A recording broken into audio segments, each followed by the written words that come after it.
them off. Hey, Jiggy boy. So, this afternoon we're going to go... What are we doing this afternoon? We're going camping. We've got to go to work first, though, right? We've got to do work first. We're going to work. Go to work and you got to go to school. Yeah. And then what are we doing? They do work first. Yep. I'll go through day. Yep. And then what are we going to do tonight? Be sleepy. We're going to go... In what bed? Are we going to go camping? Go camping. Are we going to eat dinner? Yeah. What are we going to have? Cheese. We're going to have cheese for dinner, are we? Or cheese and dinner. Cheese and dinner. Okay. Well, that sounds good.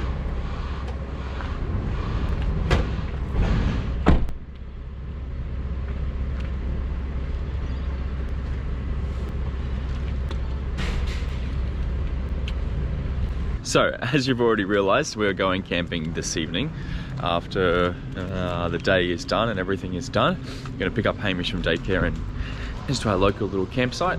Otherwise, I'm just going to quickly get some food for dinner. No excuses for eating bad food while we go camping. It's an excuse to continue to eat healthy.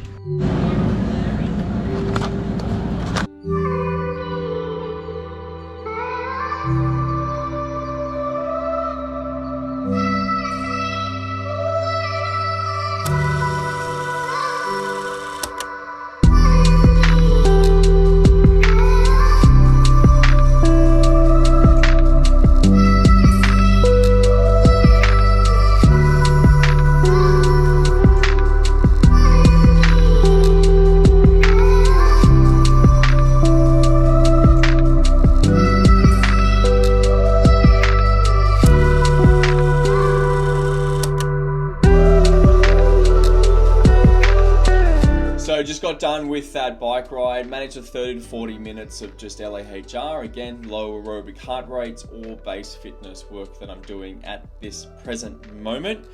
But the topic of this video is talking about satiety focus or calorie focus.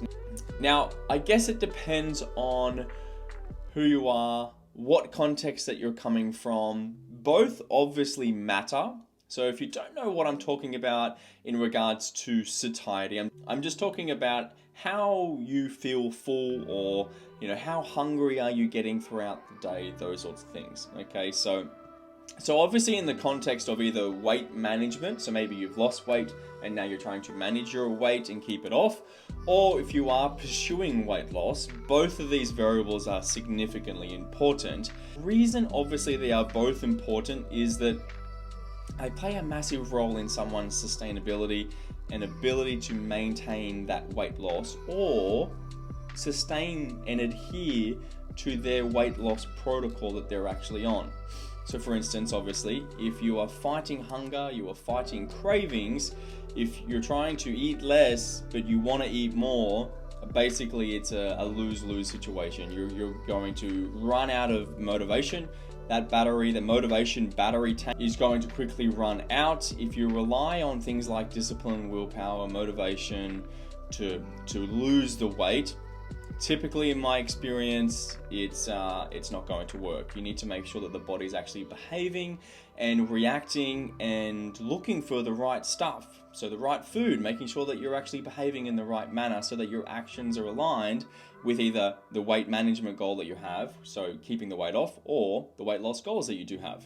While I think it's a fantastic idea for you to be, logging your food, diarizing your food to some degree when you're trying to lose weight or when you're really trying to improve your health and when you just haven't got it kind of worked out, right? And you don't know what sort of food to gravitate towards, getting some numbers or even just getting some things out on getting some things out on a diary is really good for you to then start to figure that out. And that's obviously where you can look at the calories, you can look at the energy consumption that you're having, but when we just look at calories, we can get very myopically focused around just energy in versus energy out. Basically, once the food goes down the mouth, you don't dictate what your body's going to do with it.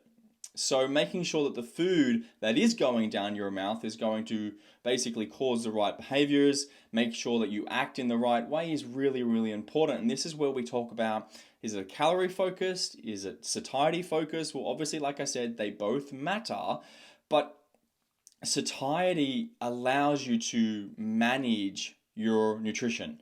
So if you are hungry or you are craving food, I don't know about you guys, but you can't really manage when you're in those sorts of situations. When you're irritable, when you're like hangry, the last thing that you want to do is manage your diet. All you would want to do is then obviously act on that craving, and if they are significant enough or they are chronic enough, typically, it's too late by the time you've actually got your head screwed on to then go back to your goal focus. So making sure that you have a good level of satiety if you have weight loss goals or you're trying to manage your weight is really, really important. So I'm going to give a couple little tips now quickly, what you could do to improve your satiety per calorie. Okay, so my first one's going to sound like the most bro PT that I could probably sound is protein.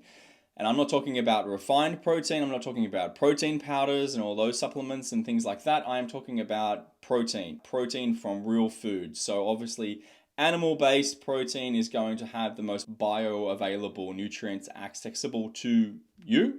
However, obviously, protein is also in plant-based foods as well. But making sure that you have the right amount of protein for you, and I won't know what that is. I have a certain amount that I know that I need to consume, but getting the right amount is actually going to ensure that you really do kick any of these chronic cravings. And that's the first place that I would start. If you are under in protein chronically, you are going to be overdriven to overeat your energy substrates, and that's usually a combination of your fats and your carbohydrates. The second thing that I would go over is looking at your refined lipids or looking at the seed oils in your diet. Now, what I'm talking about seed oils is a couple of lists would come to mind: vegetable oil, canola oil, sunflower oil, soybean oil, cottonseed oil, all those sorts of things, okay?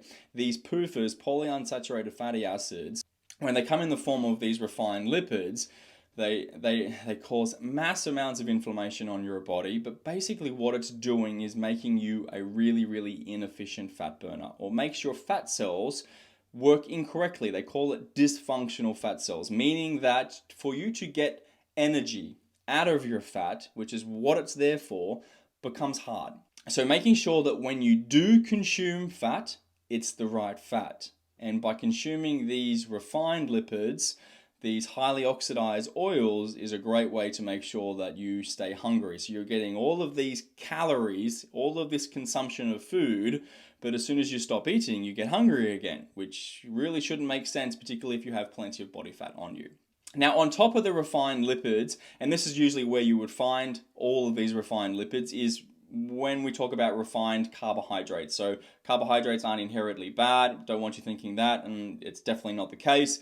But when you combine refined lipids, so all these bad seed oils, and refined carbohydrates, you get hyperpalatable food, meaning basically you can overconsume them. It's the combination of these fats and the combination of these refined carbohydrates. It's very hard for you to say no, and these are typically the foods that people will actually crave.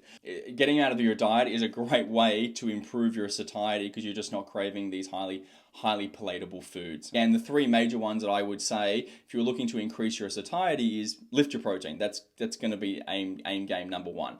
Second one is look at your refined oils in your diet, and then the third one is refined carbohydrates. But typically, if you can get rid of these refined oils in your diet, the refined carbohydrates will actually diminish as well and reduce. So usually then obviously what you are eating to replace all of the food that you were eating, that's going to cause more satiety. You're going to have more fiber because the carbohydrates that you are consuming are actually coming from the right source, like vegetables and fruits and things.